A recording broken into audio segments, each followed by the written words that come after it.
Hello everyone, welcome to Genic JEE study. तो last class में हम लोग डिस्कस कर रहे थे परमेबिलिटी के बारे में, परमेबिलिटी ऑफ सॉइल। तो इसके बारे में हम लोग बहुत डिटेल चर्चा कर रहे थे, बहुत डिटेल डिस्कशन हुई थी हमारी, बहुत अच्छे से क्वेश्चन बन रहे थे। उसमें हम ये देख रहे थे कि डिटर्मिनेशन ऑफ परमेबिलिटी किस तरीके से डिटरमाइन किया जाता है।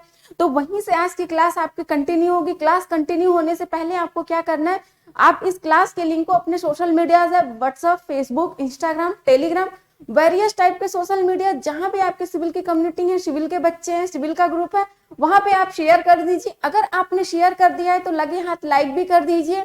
और जो हमारे नए बच्चे चैनल से जुड़ रहे हैं वो लेक्चर को लाइक कर दे, चैनल को सब्सक्राइब कर ले, बेल आइकॉन दबा ले, जिससे कि उनको proper notification time to time मिलती रहे, क्लास के अकॉर्डिंग अपडेट रहे। तो चलिए एक बार एकदम मस्त तरह से बोल दीजिए, आप लोग कमेंट कर दीजिए कि जी मैम क्लास एकदम स्टार्ट करिए, बिल्कुल अब एकदम पढ़ना ही पढ़ना है। ठीक है, तो एक इंपॉर्टेंट न्यूज देना चाहती हूँ कि जैसा कि यूपीपीएससी एई की वैकेंसी आ चुकी है, तो जितने लोग तैयारी में लगे हो बिल्कुल एकदम दुगनी तिगनी, मतलब जितनी भी तुम्हारी क्षमता हो उतनी क्षमता से लग जाओ एकदम बिल्कुल। क्योंकि अब 281 पोस्ट जो आई हुई है हमारी सिविल इंजीनियरिंग की, तो उसमें जो 281 में 202 पोस्ट डायरेक्ट सिविल को जाती है। तो सिविल वाले जितने भी हो बिल्कुल अलर्ट हो जाओ। जो रह गए हैं पिछली वैकेंसी में पाने के लिए, तो वो लोग बिल्कुल एकदम से अच्छे से अलर्ट रहे। देखें कि पिछले प्रीवियस पेपर में आपने गलतियां क्या की हैं, क्या क्या लेख रह गया आपका, क्या चीजें नहीं हो पाई थी, वो सब पे सोचिए। उसके बाद देख रहे हैं कि हम लोग लगातार वीडियो बना रहे हैं, आपको ये वैकेंसी पे भी बनाया हम लोगों ने, नोटिफिकेशन जो आपका कट ऑफ आया है उसके ऊपर भी एनालिसिस आपने हम लोगों ने कराया, आप वो भी वीडियोस देखिए अच्छे से। सारी चीजें बिल्कुल लगातार होती जा रही हैं। अभी हम लोग डिस्कशन करेंगे, अभी आपके लिए एक नया एकदम बिल्कुल बेहतरीन प्लान के साथ उतरने वाले हैं। तब तक आप लोग सॉइल पढ़ते रहिए, ऐसे जैसे चल रहा है आपका यूट्यूब पे, पढ़ते रहिए अच्छे से और एकदम कंटिन्यू बने रहिए। बिल्कुल अगर डिस्ट्रैक्ट हुए तो एकदम गड़बड़ हो जाएगी। ठीक है, तो चलिए सॉइल को स्टार्ट करते हैं। सॉइल मैकेनिक्स, तो सॉइल मैकेनिक्स में हम परमेबिलिटी पढ़ रहे थे। परमेबिलिटी क्या होती है कि ये आपका एक फ्लो होता है। ठीक है, ये एक मीडियम का फ्लो होता है जिससे कि आपका वाटर क्या होता है कि पूरा जिस मीडियम से बहते हुए वाटर आपका ड्रेन आउट होता है। ठीक है, तो आप परमेबिलिटी पढ़े हमने, परमेबिलिटी देखे हमने कि जब आपकी जो सॉइल है जिसमें आपको कंस्ट्रक्शन कराना है, वो सॉइल आपकी कोर्स है वहां की, या फिर आपके फाइन है, या आपके सिल्ट है, या आपके सैंड है, तो कितनी कितनी परमेबिलिटी हो रही थी ये भी हम लोगों ने किसके माध्यम से देखा था, एक टेबल बनाया था, उसके माध्यम से बहुत डिटेल डिस्कस किया था बहुत अच्छी तरीके से। उसके बाद हम लोगों ने डिस्कस की थी कि डिटर्मिनेशन, थोड़े बहुत छोटे छोटे से फॉर्मूले हमने देखा था कि इन सब चीजों में फॉर्मूलों का भी रोल होता है जिसपे कि डायरेक्ट क्वेश्चन आते हैं हमारे एग्जाम में। अब क्वेश्चन जो है आपके ये बिल्कुल छुपे हुए कॉन्सेप्ट से बिल्कुल और एकदम जो फॉर्मूले तोड़ मरोड़ के आते हैं वहां से आपके क्वेश्चन फ्रेम्ड हो रहे हैं। ठीक है, बिल्कुल क्लासिक क्वेश्चन बन रहा है वहां से, तो वहीं से हमको स्टार्ट करना है बिल्कुल अच्छे से, बिल्कुल उसी लेवल को पकड़ के चलना है। तो हम लोगों ने क्या किया था कि डिटर्मिनेशन ऑफ परमेबिलिटी, तो डिटर्मिनेशन ऑफ परमेबिलिटी में हमने देखा था कि एक लैब टेस्ट हो रहा था, दूसरा आपका फील्ड टेस्ट और आपका इनडायरेक्ट मेथड से। ठीक है, तो जो फील्ड वाला लैब वाला हो रहा था वो हमने देखा था कि आपका क्या falling head and falling head method से, और आपका एक और मेथड था, और सेकंड जो आपका आ रहा है वो लैब मेथड। तो लैब मेथड में हम देखेंगे कि आपका किस तरीके से क्या होते हैं। उससे पहले आपको क्या करना है कि कुछ सम इंपॉर्टेंट पॉइंट्स हैं जो कि डायरेक्ट आपके एग्जाम में वो क्वेश्चन के रूप में आ रहे हैं, तो उनको हमको याद रख लेना है कि किस तरीके से वो पॉइंट है, और वहीं आपके नंबर स्कोरिंग हो जाते हैं। ठीक है, तो आइए इस पॉइंट के डिस्कस करते हैं हम कि क्या क्या पॉइंट हो सकते हैं। तो यहाँ लिखा है, देखिए आप लोग बिल्कुल अच्छे से मार्कर ले लेते हैं हम, बढ़िया एकदम हाइलाइटर खूब अच्छे से, और यहां से हम कहते हैं ये चीज इसका बढ़ा लिया, सम इंपॉर्टेंस और सम इंपॉर्टेंस टर्म्स है आपके किसके बेस पे है डियर, ये आपके परमेबिलिटी के अकॉर्डिंग है। तो परमेबिलिटी में हमने कहा कि जो परमेबिलिटी होती है वो अच्छी किसकी होती है, तो जो परमेबिलिटी हमने बार बार अपने लेक्चर में बताया है कि परमेबिलिटी जो कोर्स ग्रेन होते हैं, बड़ी सॉइल होती है उनकी, जैसे कि मैंने आपको एक एग्जाम्पल दिया था यहाँ पे, एक एग्जाम्पल ऐसे कुछ याद है आपको कि हमने एक वॉल बना दिया, एक दूसरी हमारी ये वॉल है। ठीक है, एक ये वॉल है। अब यहाँ हमने क्या किया यहाँ पे कि यहाँ से हमने इसको कर दिया, इसको और इसको। ठीक है, ये हमने क्या कर दिया, ग्लेज लगा दिया, शीशे लगा दिए, ठीक है, शीशे लगा दिए। अब ये जो है हमारा खाली हो गया, ये क्या है आपका गैप वाला, ठीक है, गैप वाला, और ये क्या है फील वाला। और यही हमने कहा कि दूसरी वॉल जो है वो क्या किया कि इतना हमने ओपन एरिया दे दिया, अब बाकी को क्या किया हमने, बाकी को हमने फिल कर दिया, बाकी को फिल कर दिया। तो यहाँ देखिए कि क्या है कि नंबर ऑफ वायर्स मैक्सिमम इसमें है, मैक्सिमम इसमें है, आपका मैक्सिमम किसमें है, जिसमें आपके जो फाइन सॉइल होती है उसमें, तो मतलब नंबर ऑफ वायर्स ज्यादा जगह इसमें है। लेकिन ये कह रहे हैं कि ज्यादा जगह एक ही जगह है, तो जब आपको निकलने के लिए बोला जाएगा तो यहां से निकल पाओगे, नहीं नहीं, लेकिन यहां से आपको देखा जाएगा तो आप इजिली निकल सकते हो, ठीक है, इजिली। तो यही कहने का मतलब कि नंबर ऑफ वर्ड्स तो ज्यादा है, लेकिन जो फाइन ग्रेन्ड सॉइल होती है आपकी उसमें नंबर ऑफ वर्ड्स ज्यादा होती है, नंबर ऑफ पार्टिकल्स ज्यादा है, तो नंबर ऑफ वर्ड्स भी मैक्सिमम होगी, क्यों होगी ना। अब कोर्स ग्रेन में क्या है कि नंबर ऑफ पार्टिकल्स कम है, नंबर ऑफ वर्ड्स कम है, लेकिन क्या है कि नंबर ऑफ वर्ड्स के बीच की जो स्पेसिंग है वो मैक्स है। जब मैक्स हो गया तो वहां से आपका परमेबिलिटी, पानी निकलने का रास्ता निकल गया, तो जो मीडियम है परमेबिलिटी का वो तो मैक्सिमम हो गया। तो इसीलिए कहा जाता है कि जो कोर्स ग्रेन्ड होता है वो मोर होता है कोर्स ग्रेन्ड में। अब यही कोर ग्रेन्ड जो हमारा है, मार्कर लेते हैं, ठीक है, मार्कर यहां देखिए, course grand more than 1 million, इसको आप बिल्कुल एकदम क्या करना है, इसको 1 मिलियन, ठीक है, ये 1 मिलियन है, ठीक है, 1 मिलियन। तो कोर्सेंट मोर देन, मतलब कि कोर्सेंट जो होता है, कोर्सेंट की परमेबिलिटी होती है कितनी ज्यादा होती है, तो ये क्वेश्चन आए हुए हैं आपके एग्जाम में, तो 1 मिलियन ज्यादा होती है, मैक्स होती है, किससे, as compare to fine grain, as compare to fine grain. Fine grain से जो कोर्स ग्रेन वाला होता है वो 1 मिलियन ज्यादा होती है, मैक्स होती है परमेबिलिटी उसकी, ठीक है। तो यहाँ पे ये टर्म्स आप याद रख लेना बिल्कुल अच्छे से। अब कुछ बच्चों का प्रॉब्लम था ये कि जो हमारी ये परमेबिलिटी है, जो हमारी यहाँ पे जो ये परमेबिलिटी है, कोफिशिएंट ऑफ परमेबिलिटी, ये वाइड रेशियो के कैसे हो रही है, वाइड रेशियो के टर्म्स में कैसे जा रही है। तो आपने एन का फॉर्मूला देखा था, यहाँ पे एन का जो फॉर्मूला था क्या था, पोरोसिटी, पोरोसिटी क्या थी, तो E/1 + E, ये देखा था आप लोगों ने, बताइए, ये फॉर्मूले, ये रिलेशन देखा था ना कि पोरोसिटी और वाइड रेशियो में, तो क्या था, and porosity equal to void ratio upon 1 + void ratio, यही हो रहा था ना। तो जब यहाँ से हमने इसकी बात की, इसके टर्म्स में हमने देखा, तो फिर यहाँ कहा कि यही जो है ढेर सारे वाइड रेशियो हैं, ढेर सारे वाइड रेशियो, तो यहाँ E³ हो गया। अब यही है कि जो आपका वाइड रेशियो इंक्रीज करेगा, जैसा कि मैंने यहाँ बताया कि आपका जो ये वर्ड्स है, ये यहाँ के जो वर्ड्स है वो इंक्रीज करेगा, तभी तो ये वाला वर्ड्स बनेगा, बड़ा वर्ड्स, बड़ी ओपनिंग होगी, तो इंक्रीज करेगा वर्ड रेशियो, तो आपका क्या इंक्रीज होगा, परमेबिलिटी, ठीक है, परमेबिलिटी आपका अपने आप ही इंक्रीज हो जाएगी। तो ये पॉइंट आप लर्न रखिएगा बहुत अच्छे से कि अगर आपकी वर्ड रेशियो इंक्रीज करती है तो आपकी हमेशा ऑलवेज आपकी परमेबिलिटी इंक्रीज करेगी।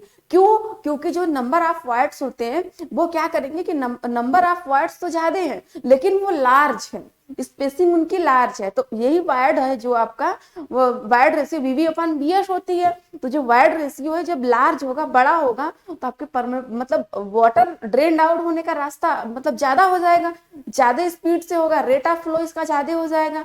जब रेट ऑफ फ्लो इसका ज्यादा हो जाएगा तो क्या हो जाएगा, परमेबिलिटी मैक्सिमम होगी ना, क्यों बताइए, परमेबिलिटी मैक्सिमम होगी।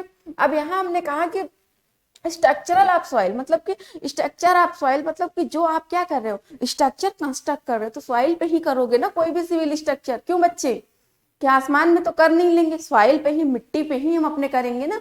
जब मिट्टी पे हम अपने कोई भी कंस्ट्रक्शन क्या करेंगे, सिविल इंजीनियरिंग का या फिर कोई भी कंस्ट्रक्शन हो गया, उसको कोई भी स्ट्रक्चर हो गया, जब उसको कंस्ट्रक्ट करेंगे कहाँ, एट सॉइल पे, जब एट सॉइल पे कंस्ट्रक्ट करेंगे तो क्या होगा कि उसकी सॉइल की जो है पहले तो परमेबिलिटी उसकी, क्योंकि हम परमेबिलिटी चैप्टर पढ़ रहे थे, उसकी परमेबिलिटी कितनी होनी चाहिए, कैसी होनी चाहिए। तो आइए हम यहाँ डिस्कस करते हैं कि आपका मोर परमेबिलिटी, मार्कर लेते हुए, more in flocculent as compare to disperse, मतलब मोर परमेबिलिटी होती है फ्लोकुलेंट, मतलब जो more in flocculent as compare to disperse. अब फ्लोकुलेंट और डिस्पर्स सॉइल के लिए आप लोग क्ले मिनरल में नेक्स्ट चैप्टर है उसमें पढ़ेंगे, ठीक है। तो बस इतना याद रखिए कि फ्लोकुलेंट वाला जो है आपका, उसमें जो कोर्स पार्टिकल आपके यूज हो रहे हैं, और इसमें डिस्पर्स वाले में आपके क्या हो रहे हैं, फाइन हो रहे हैं, ठीक है। इतना याद रखिएगा बस, ठीक है, क्योंकि कोर्स होंगे तभी तो आपका परमेबिलिटी ज्यादा होगी, और जब फाइन होंगे तो परमेबिलिटी कम होगी, ऑब्वियस सी बात है, ठीक। तो अब फिर नेक्स्ट आपका पॉइंट है कि in stratified permeability is more is horizontal direction. तो इसको समझने के लिए आइए हम यहाँ समझते हैं बिल्कुल अच्छे से, इसको समझने के लिए कि हमने क्या किया कि ऐसे इस स्ट्रेटिफाइड रॉक आपने पढ़ा ही होगा, देखा ही होगा। तो स्ट्रेटिफाइड रॉक जो होता है आपने बीएमसी में पढ़ी होगी, सर ने पढ़ाया होगा आपको। तो जब बीएमसी में पढ़ा आपने तो जो आपका क्या हो रहा था, एक इग्नियस रॉक हो रही थी और एक आपका मेटाफॉर्मिक रॉक हो रहा था, और आपका क्या हो रहा था, सेडिमेंट्री रॉक। तो सेडिमेंट्री से ही सेडिमेंट बना हुआ है, स्ट्रेटिफाइड वहीं से बना हुआ है आपका, वहीं से आता है। तो स्ट्रेटिफाइड का मतलब कि लेयर वाइज लेयर ये क्या हुआ है, ये डिपॉजिट हुई है। जब लेयर वाइज लेयर डिपॉजिट हुई है तो अगर हॉरिजॉन्टल के थ्रू, ठीक है, ये क्या हो रहा है यहाँ से, कि यहाँ से आपका पानी इन हो रहा है, ये क्या हो रहा है, इन हो रहा है, और यहीं से आपका पानी क्या हो रहा है, यहीं से आपका पानी आउट हो रहा है, ये आउट निकल रहा है, ठीक है, निकल रहा है। तो जब ये इन हो रहा है, आउट हो रहा है, तो ये लेयर बाय लेयर है। तो जब अगर हम ऐसे पानी डालेंगे तो ये आएगा इसके परपेंडिकुलर डालेंगे तो बहुत जल्दी नहीं आएगा पानी, बहुत जल्दी ड्रेन आउट नहीं होगा, इसको रस के आना पड़ेगा, सीपेज होके आना पड़ेगा, इस तरीके से तब ये होगा। लेकिन यही अगर हॉरिजॉन्टल डायरेक्शन में है, आपका एक्स डायरेक्शन में है, ठीक है, एक्स डायरेक्शन भी बोल सकते हो, हॉरिजॉन्टल डायरेक्शन भी बोल सकते हो। तो अगर यही कहने का मतलब कि यही अगर हॉरिजॉन्टल डायरेक्शन में है, यही अगर इस डायरेक्शन में, पेन का कलर चेंज करते हुए बिल्कुल एकदम, यही अगर हॉरिजॉन्टल डायरेक्शन में है आपका, तो वाटर इजीली ड्रेन्ड आउट हो जाएगा, इजीली फ्लो करेगा, इजीली ड्रेन्ड होगा, ठीक है। तो इसके लिए हमने कहा कि हॉरिजॉन्टल वाला क्या है, ज्यादा है किससे, तो यहाँ पे हमने कहा कि ये जो है हमारा H1 है, ये क्या है, H2 है,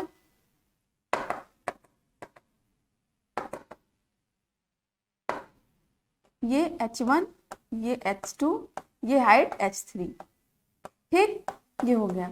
और ये क्या हो गया, कोफिशिएंट ऑफ परमेबिलिटी, यहाँ K1 आई, ये K2 आया, ये K3 आई, कुछ इस तरीके का आया हमारा K1 K2 K3, ठीक है।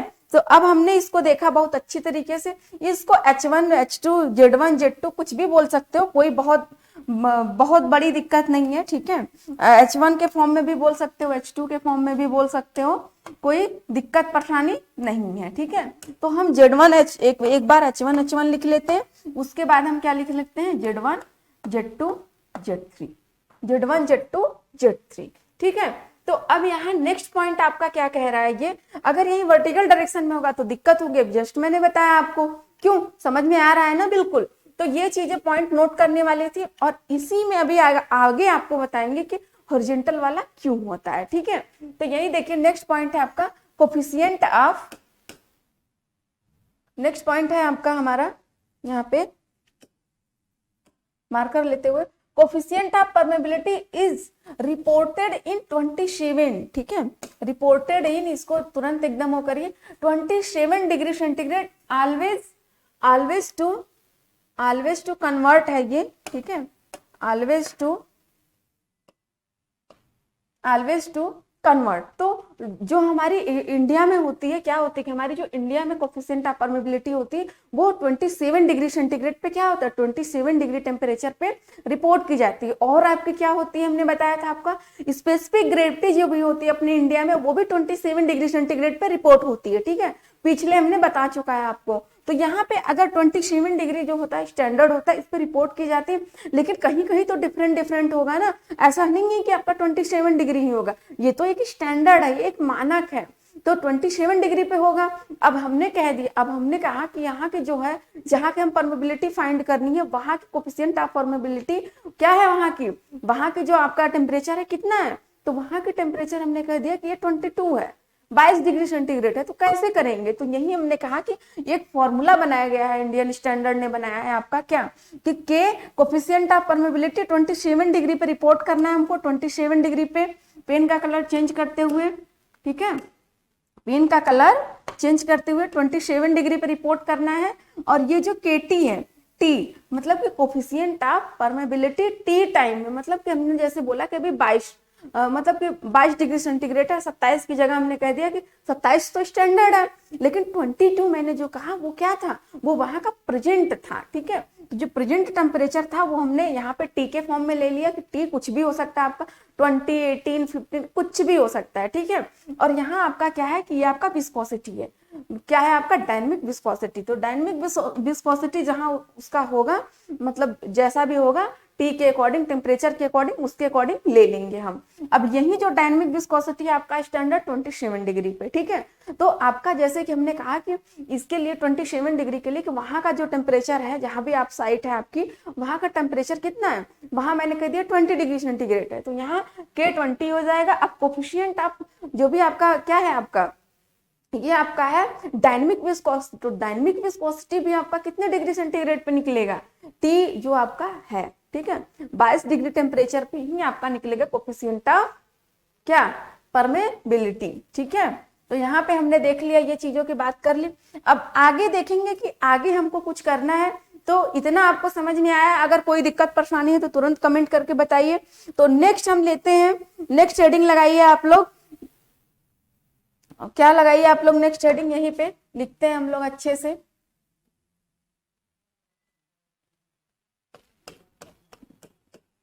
परमेबिलिटी ऑफ,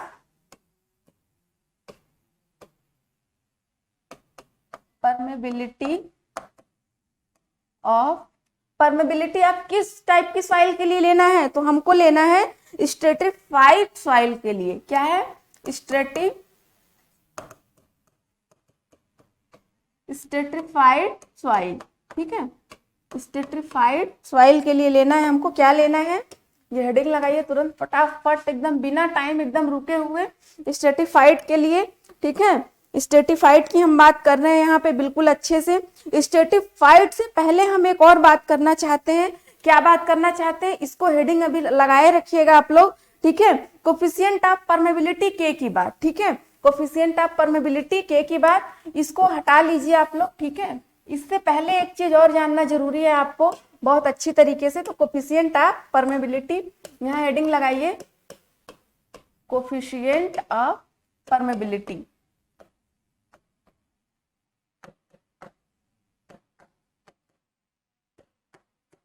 ठीक है। Coefficient of permeability, colour change. जब कोफिशिएंट ऑफ परमेबिलिटी देखना है हमें, तो क्या करना है इसके लिए कि हमको कोफिशिएंट ऑफ परमेबिलिटी किससे प्रेजेंट किया जाता है, बताइए फटाफट, के से। और जो के होता है वो क्या होता है आपका, क्या होता है, ये एक मीडियम होता है, एक फंक्शन होता है। के जो होता है आपका एक फंक्शन होता है, और आपका क्या होता है कि ये मीडियम की प्रॉपर्टी और फ्लूइड की, के जो हो गया आपका एक फंक्शन है, ठीक है। ये समझिए कि के जो है, जो कोफिशिएंट ऑफ परमेबिलिटी है, फंक्शन है किसका, मीडियम की प्रॉपर्टीज का और फ्लूइड की प्रॉपर्टीज का। तो मीडियम की प्रॉपर्टीज मतलब सॉइल में जिस मीडियम से आपका क्या हो रहा है, आपका जो वाटर ड्रेन्ड हो रहा है, परमिएबल हो रहा है, ठीक है, वो है। अब ये क्या है, फ्लूइड है, फ्लूइड मतलब कि वाटर ही तो होगा ना उसमें, वाटर वाटर वाटर बार में कह रहे हैं, तो वाटर के बारे में हमको डिटेल स्टडी नहीं करनी है। वाटर के लिए हम कहाँ चले जाएंगे, एफएम में या हाइड्रोलिक्स में चले जाएंगे, हमको सॉइल में ही रहना है। तो इसके लिए हमको क्या करना पड़ेगा यहाँ पे कि इसके लिए जैसे कि हमने क्या कहा कि जो हमें कोई स्ट्रक्चर करना है, सपोज दैट ऐसे सुनो कि हमको कोई सिविल स्ट्रक्चर कंस्ट्रक्ट करना है, तो जब सिविल स्ट्रक्चर कंस्ट्रक्ट करना है तो कहाँ करोगे, सॉइल पे ही करोगे ना, धरती पे ना आप लोग। तो जब धरती पे हम लोग करेंगे, सॉइल पे करेंगे, तो वहां पे क्या होगा कि पहले तो मिट्टी की जांच की जाएगी ना, तो मिट्टी टाइप्स ऑफ सॉइल होगी वो आपकी, टाइप्स ऑफ सॉइल। तो टाइप्स ऑफ सॉइल हमको जानना जरूरी है ना, तो टाइप्स ऑफ सॉइल के अकॉर्डिंग हम देखेंगे कि इसकी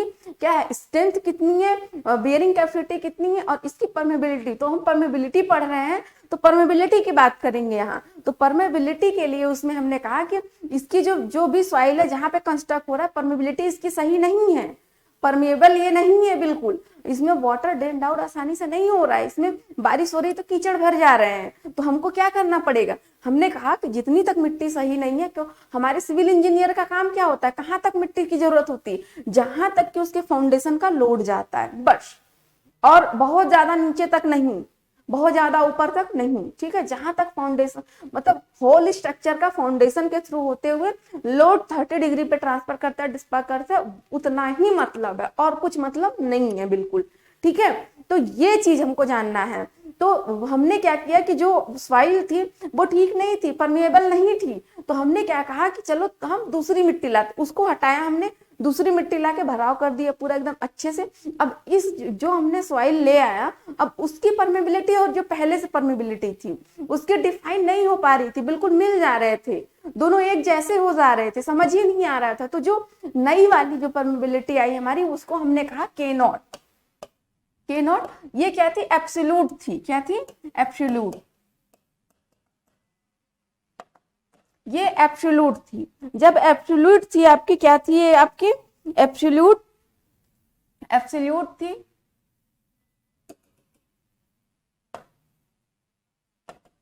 ठीक, एब्सोल्यूट थी। क्या थी आपकी?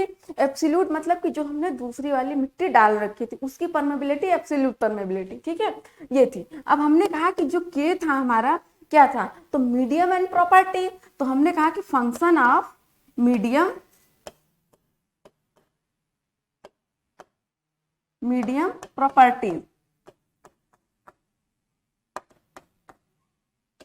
मीडियम प्रॉपर्टीज, के नॉट ये हो गया हमारा। अब यही हमने कहा कि जो के नॉट होता है वो डिपेंड कैसे कर रहा है? तो के नॉट के लिए हमने क्या बोला था? कौन सा फॉर्मूला लगाया था आपको? तो हमने ये वाला फॉर्मूला बताया था आपको। ये वाला फॉर्मूला नहीं, ये वाला फॉर्मूला तो बाद में लगाएंगे। हमने एक आपको फॉर्मूला बताया था। कौन सा फॉर्मूला बताया था?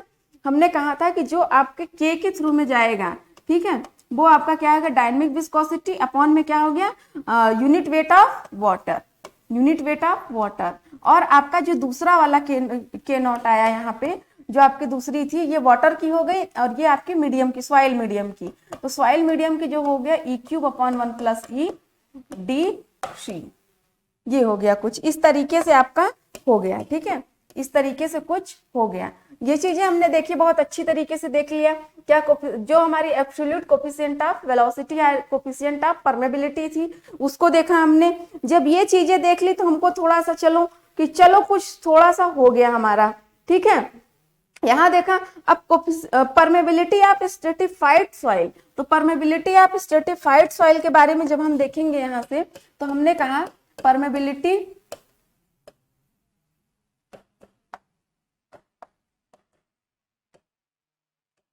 स्ट्रेटिफाइड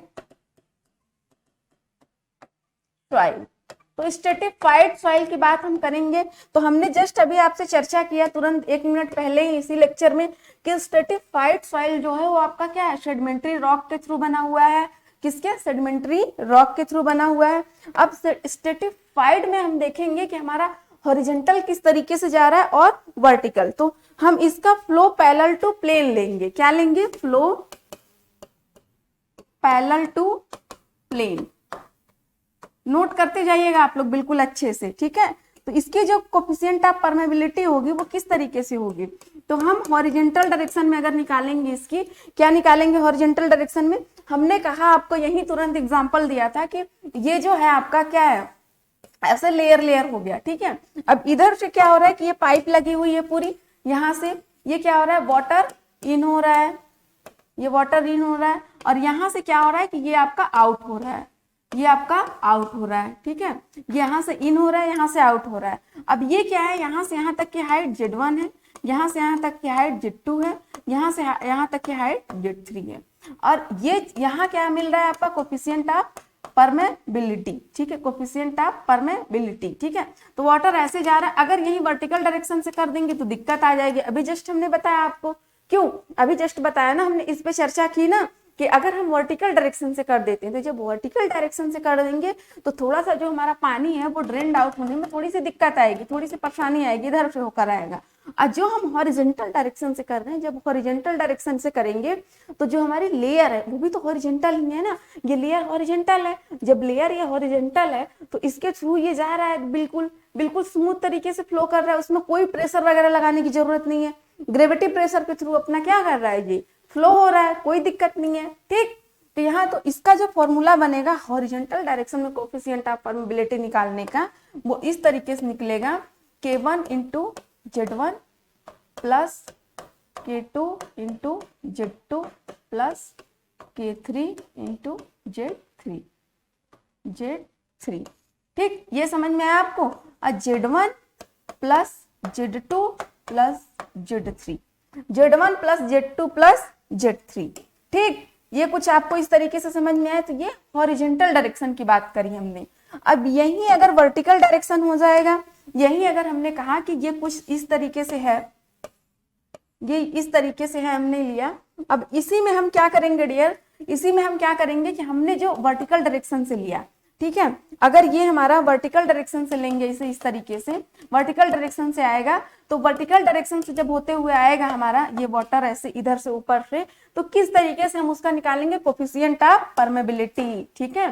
तो coefficient of permeability vertical direction से निकालने के लिए Z1 plus Z2 plus Z3 upon में क्या होगा, Z1 अपॉन में K1 प्लस Z1 अपॉन में K2 प्लस Z3 अपॉन में K3, कुछ इस तरीके से, ठीक है।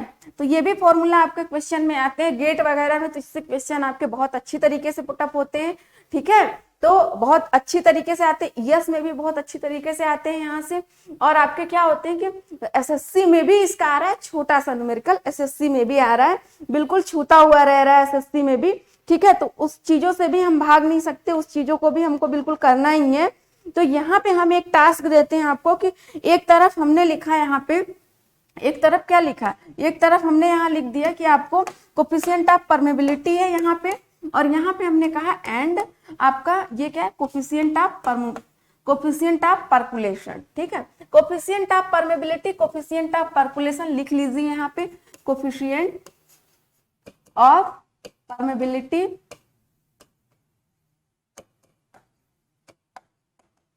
ये कोफिशिएंट ऑफ परकुलेशन है आपका, कोफिशिएंट ऑफ परकुलेशन, जो कोफिशिएंट ऑफ परकुलेशन और कोफिशिएंट ऑफ क्या है आपका, परमेबिलिटी। अब कोफिशिएंट ऑफ परमेबिलिटी क्या होता है, अगर एक शब्दों में कहें तो किस तरीके से ये एक दूसरे से डिफरेंट है, किस तरीके से ये एक दूसरे से डिफरेंट है।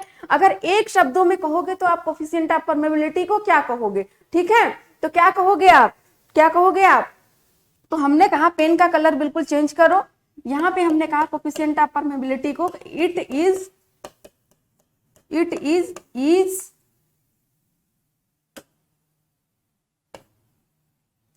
To flow, it is to flow, ठीक है, it is to flow.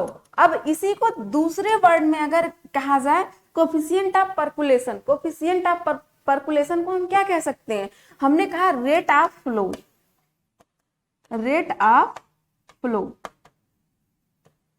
Rate of flow, rate of flow जब मैंने कहा तो रेट ऑफ फ्लो आपका किस में होता है, ठीक है। अब ये आप लोग कमेंट करके बताओगे, ठीक है। तो ये हमने कहा कि कोफिशिएंट ऑफ परमेबिलिटी किस तरीके से डिफरेंट है कोफिशिएंट ऑफ परकुलेशन से।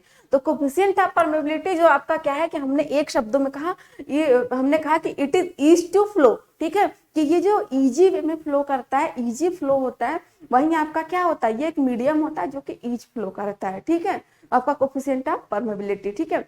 कोफिशिएंट ऑफ परकुलेशन, परकुलेशन का मतलब कि रेट ऑफ फ्लो, किस रेट से फ्लो हो रहा है, ठीक है, किस रेट से वाटर जा रहा है, ड्रेन्ड हो रहा है, उसको हमने क्या कह दिया, कोफिशिएंट ऑफ परकुलेशन, ठीक है। तो कोफिशिएंट ऑफ परकुलेशन हो गया। तो कोफिशिएंट ऑफ परकुलेशन आपको क्या होगा, यहाँ पे एक चीज हम आपको बता दें कि जो आपका हॉरिजॉन्टल और वर्टिकल था, तो हॉरिजॉन्टल और वर्टिकल में एक चीज नोट करके यहाँ लिखिएगा, नोट यही लगा लीजिएगा, नोट करोगे डियर, नोट करोगे डियर, तभी आपको नोट मिलेंगे, खूब अच्छे अच्छे एकदम बड़ी बड़ी नोटें मिलेंगी और भर भर के मिलेंगी, ठीक है। तो नोट आपने कर लिया, यहाँ पे नोट क्या करना है कि आपका KH जो है वो ग्रेटर है किससे, KB से, ठीक है, KH ग्रेटर है किससे, KB से, ठीक है।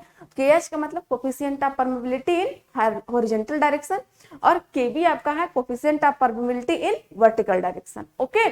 तो ये आपका क्या है, मैक्सिमम है। क्यों मैक्सिमम है, हमने आपको बताया यहाँ फटाफट, क्यों मैक्सिमम है, क्यों मैक्सिमम है, बताइए आप लोग फटाफट। हमने कहा कि एक ये लेयर है, कि ये ऐसे लेयर है, और पेन का कलर चेंज किया। फिर हमने कहा कि ये जो है हमारा क्या हो रहा है, ये इन हो रहा है, यहाँ से इन हो रहा है, अब यहाँ से कहीं आउट भी तो होगा ना, यहाँ से ये आउट हो रहा है। जब इन आउट के चक्कर में इन हो रहा है तो आउट भी होगा, क्यों होगा ना, तो इन आउट हुआ। फिर यहाँ पे हमने कहा कि जो वाटर है वो इजी फ्लो कर रही है, इजी, इजी, बिल्कुल कोई फोर्स नहीं लग रहा, ग्रेविटेशनल फोर्स के थ्रू अपना इजी ये फ्लो कर रहा है। और यही क्या कर रहे हैं कि जब वर्टिकल डायरेक्शन में देख रहे हैं तो थोड़ा फ्लो होने में परेशानी आ रही है, ठीक है, परेशानी आ रही है, ठीक। तो ये चीजें आपको समझ में आई यहाँ पे। अब कोफिशिएंट ऑफ पर्कुलेशन की बात चलती है। तो कोफिशिएंट ऑफ पर्कुलेशन का एक छोटू सा फॉर्मूला होता है, Kp equal to K upon, अब ये बताइए क्या है, ये बहुत स्टार लगा लीजिए आप, पूछा गया है, ठीक है, हम नहीं चाहते कि आपका, ठीक, ये पूछा गया है आपके एग्जाम में। तो यहां से आपको करना क्या है, वेयर, वेयर में क्या है, तो Kp equal to coefficient of percolation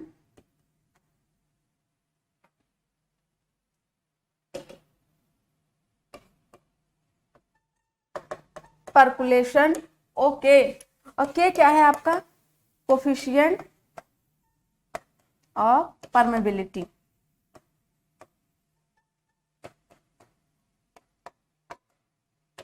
N क्या है बताइए आप लोग बेटा, एन क्या है, तो पोरोसिटी, क्या है, पोरोसिटी, बचपन में पढ़ रहे थे, बहुत फेवरेट है आप लोगों का, ठीक है। तो कुछ इस तरीके से हम क्या किए कि हमने वाटर की पर्कुलेशन की बात कर ली। जैसे ही पर्कुलेशन की बात हुई हमारी, तो हमने कहा कि पर्कुलेशन की बात तो चलो हो गई। जब पर्कुलेशन की बात हो गई तो हमने कहा कि चलो ये यहाँ तक हमारा क्या हुआ कि जो हमारा फील्ड मतलब लैब टेस्ट था वो खत्म हो गया। अब यहीं से हमारा क्या होगा, फील्ड टेस्ट की शुरुआत होगी। जब फील्ड टेस्ट की शुरुआत होगी तो उससे पहले हमको क्या करना है कि पहले हमको ये करना है कि फील्ड टेस्ट पढ़ के आना है, क्योंकि अगर लैब टेस्ट में ही हम फील्ड टेस्ट शुरू करा दिए तो आप थोड़ा गड़बड़ में चले जाओगे, ठीक। तो बच्चा आप क्या करो कि आपको थोड़ा पढ़ के आना है, इसके बारे में थोड़ा सोच समझ के आना है, थोड़ा अच्छे से आना है, ठीक है। जब पढ़ के आओगे तो यहाँ प्रॉपर आपका क्या होगा, कंसंट्रेशन बन पाएगा। तो चलिए बिल्कुल रिवीजन कर लीजिएगा आप लोग अच्छे से, और आज की क्लास में जितना भी हुआ है उसको अच्छे से देखिएगा, अच्छे से सोचिएगा, समझिएगा, लर्न करिएगा एकदम बिल्कुल। अगर कोई दिक्कत परेशानी आती है तो ऑफलाइन कमेंट करना ना भूलें, और आपका जो टेलीग्राम है उसको ज्वाइन कर लीजिए। कितनी बार कहना पड़ेगा आप लोग को, आप लोग मतलब मेहनत नहीं करना चाहते, थोड़ा सा टीचर आपके लिए इतना परेशान हो रहा है यहाँ पे, और इतना अच्छा अच्छा कंटेंट ले आ रहे हैं, लेकिन उसका फायदा नहीं उठा पा रहे हो आप, बेकार है बिल्कुल एकदम। टीचर की मेहनत तो जब बच्चे देखते हैं तभी तो सफल होता है, वरना बेकार है, कितनी मेहनत कर लो, अंधेरे में तीर चलाना, ठीक है। तो चलिए आप लोग इस बात को समझोगे, कुछ ज्यादा नहीं कहूंगी आप लोगों को, आप लोग बहुत समझदार हो, टेक्निकल के बंदे हो, ठीक है। तो चलिए, thank you class, thank you so much, love you all, bye bye.